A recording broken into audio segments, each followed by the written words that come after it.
매일 성경 묵상을 돕는 해설 가이드입니다. 안녕하세요. 묵상 코치입니다.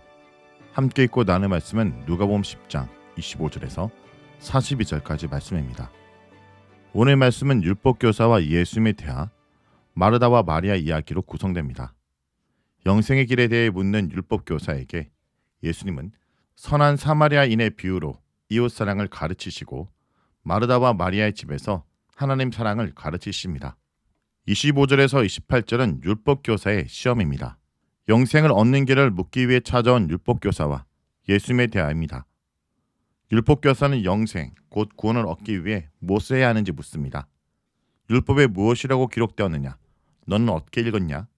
예수님은 답을 주지 않고 율법사의 견해를 밝히도록 하십니다. 율법사는 하나님 사랑과 이웃 사랑을 율법의 요약으로 이해합니다. 내 마음을 다하며 목숨을 다하며 힘을 다하라. 이 내용은 신명기 6장 5절과 레위기 19장 8절에 근거합니다. 예수님은 율법교사의 대답을 옳다라고 인정하고 이를 행하라 그러면 살리라 라고 선언하십니다.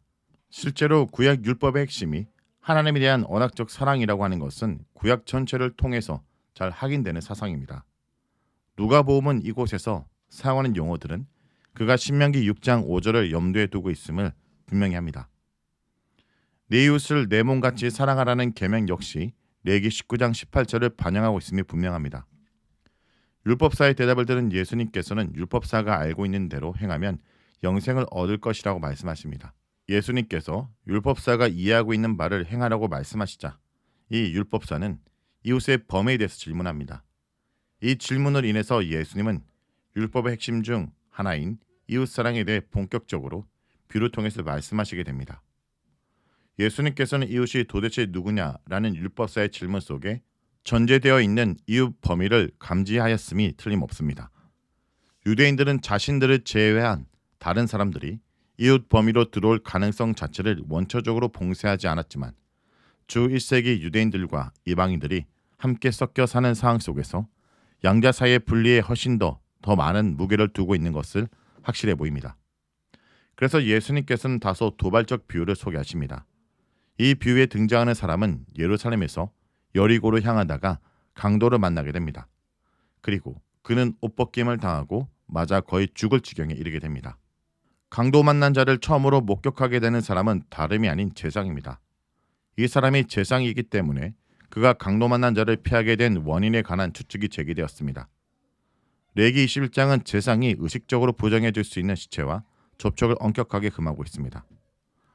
예수님 당시 쿰란 공동체에도 의식적으로 부정해 줄 수 있는 시체와의 접촉을 엄격하게 금하고 있었습니다. 확실히 이 단락에서 제사장이 등장했다고 하는 것은 우연이 아닐 가능성이 많습니다. 그럼에도 불구하고 이 단락에서 강조하고 있는 것은 그가 제사장이기 때문에 도움을 줄 수 없다는 데 있는 것이 아니라 결과적으로 강도 만난 사람이 도움을 얻지 못했다는 데 있습니다. 예수님의 비유 속에서 제사장이 하는 역할은 강도 만난 자의 희망이 될 수 있는데도 결과적으로 도움을 제공할 수 없었다는 데 있습니다. 이러한 이해는 레인에게도 동일하게 적용됩니다. 물론 레인도 예루살렘 성전 제사와 관련된 부차적인 역할을 담당했기 때문에 의식적 부정에 대해서 상당히 민감했을 것이라 추정하는 것은 가장된 이해는 아닙니다. 그러나 제사장과 마찬가지로 레인이 이 비유에서 담당하는 역할은 도움을 제공할 수 있을 거라 생각되었지만 결과적으로 도움을 제공하지 못한 사람으로 그려지는 것입니다. 강도 만난 자를 발견한 사람은 다름이 아니라 사마리아 사람입니다. 예수님의 비유에서 사마리아 사람이 등장하고 있다는 사실은 당시 유대인들과 사마리아 사람들 사이에 적대적 감정을 생각한다면 더욱 놀라운 것입니다. 그런데 사마리아 사람은 강도 만난 사람에 대해서 불쌍한 마음을 가지게 됩니다. 누가가 사용한 이 단어는 이곳 외 이에도 사용되는데 7장과 15장에서 각각 가부에 대한 예수의 마음과 탕자에 대한 아버지의 마음을 나타내는데 사용된 단어입니다. 이렇게 본다면 지금 사마리아 사람이 가지고 있는 마음은 예수님과 하나님이 불쌍한 상황에 처한 사람들을 바라보았던 것과 유사한 마음이라 이해할 수 있습니다. 그런 점에서 이 마음은 27장에 등장하는 이웃사랑의 참된 마음인 것입니다. 이 마음은 즉각적 행위로 연결되고 있습니다. 사마리아 사람은 그 사람의 상처 부위를 기름과 포도주로 소독하고 그를 짐승에 태워 주막으로 데려가 돌봐줍니다. 그리고 자신의 볼일을 위해서 떠나며 그를 계속해서 돌봐주는 데 필요한 비용을 제공합니다. 여기서 언급된 2데나리온은 강도 만난 자를 돌보는 데 필요한 최소한의 비용으로 이해해야 할 것입니다. 사마리아 사람의 행위는 여기서 끝나지 않습니다. 혹 비용이 추가로 발생할 경우에 자신이 돌아올 때 그 비용을 추가적으로 지불하겠다는 약속까지 남깁니다.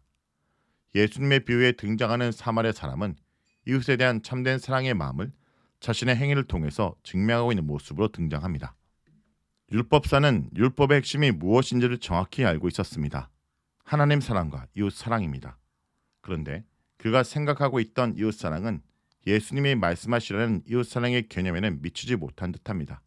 그래서 예수님은 이 비유를 통해서 진정으로 이웃을 사랑하는 것이 무엇인지를 그에게 교훈하고 계십니다. 예수님의 가르침은 최종적으로 너도 이와 같이 하라는 명령을 통해 주어지고 있습니다. 38절에서 32절은 마리아와 마르다의 이야기입니다. 예수님의 일행은 예루살렘으로 향하는 길에 한 마을에 들어갔습니다. 마르다가 자기 집으로 예수님을 환대했습니다.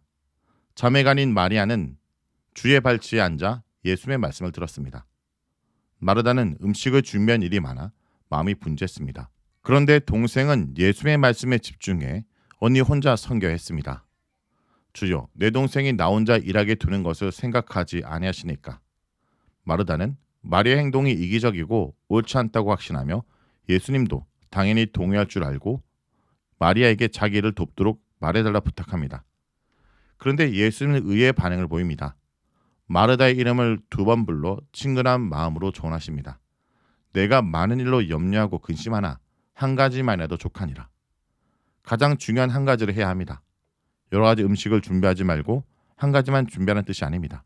반면 마리아는 좋은 편을 택했습니다. 예수님은 마리아가 선택한 좋은 편을 빼앗기지 않을 것이라 말씀하십니다.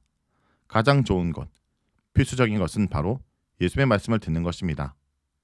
예수님 앞에 듣는 말씀을 통해 구원을 얻습니다. 예수님을 통해 영원한 생명을 얻습니다. 좋은 편의 편이라는 것은 유산과 유업을 뜻합니다. 마리아는 영원한 유업을 예수님의 말씀으로 이해했습니다. 예수님의 말씀을 예수님 자신 또는 하늘나라 복음으로 표현해 본다면 하늘나라를 위한 어떤 선행도 예수님과 그 복음 앞에서는 상대화되고 맙니다. 한 대는 예수님께서 줄곧 강조하셨고 계속해서 강조하실 필수사항입니다. 그렇지만 어떤 섬김도 말씀을 듣는 것보다 우선시 될 수는 없습니다. 오늘 말씀은 사랑과 섬김 그리고 하나님 관계에 대한 중요한 교훈을 줍니다. 이웃을 사랑하는 것은 단순한 감정이 아니라 실제적인 행동입니다. 우리는 선한 사마리아인처럼 우리 삶 속에서 자비를 실천해야 합니다. 봉사도 중요하지만 하나님과 관계가 더 우선되어야 합니다. 바쁜 삶 속에서 마리아처럼 하나님의 말씀을 듣는 시간을 가져야 됩니다. 결국 우리는 사랑하고 섬기되 하나님과 동행하는 삶을 살아야 합니다. 내 주변에 도움이 필요한 사람에게 실제적으로 사랑을 베풀고 있습니까? 나는 바쁘다는 이유로 하나님과의 시간을 소홀히 하고 있지는 않습니까? 하나님과 동행하는 시간을 더 깊이 가지기 원합니다. 그리고 주의 뜻을 따라 살아가기 간절히 기도합니다. 말씀 놓고 기도하겠습니다. 주님, 우리가 분주한 삶 속에 가장 중요한 것을 놓치지 않게 해 주옵소서. 우리가 선한 사마리아인처럼 이웃을 사랑하게 하시고 마리아처럼 주님 발 앞에서 말씀을 듣는 시간을 소중히 여기게 해 주옵소서. 바쁘단 이유로 하나님 사랑과 이웃 사랑을 소홀히 여기는 자가 되지 않게 해 주옵소서. 예수님의 이름으로 기도합니다. 아멘.